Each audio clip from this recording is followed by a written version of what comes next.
Hi, this is Brian M. Curran from draftingservices.com, and I'm shooting a video of the project site I'm at today on Central Park West, and I'm in an apartment. I'm doing the existing condition drawings for the architect of the new owner, and the drawings will consist of a floor plan, reflected ceiling plan, electrical plan, and some interior elevations.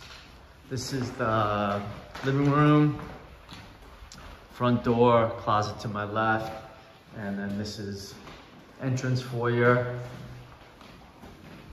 Down here we have a pass through like cupboard room, kitchen, maid's quarter with maid's bathroom back there,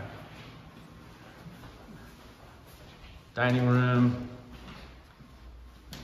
And then back here we have bedroom,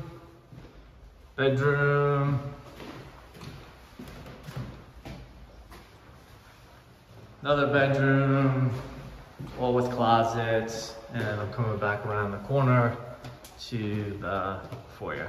So this is what I'm working on today. Thank you for viewing my video. If you're ever in need of existing condition drawings, then please feel free to give me a ring anytime. Have a fantastic day.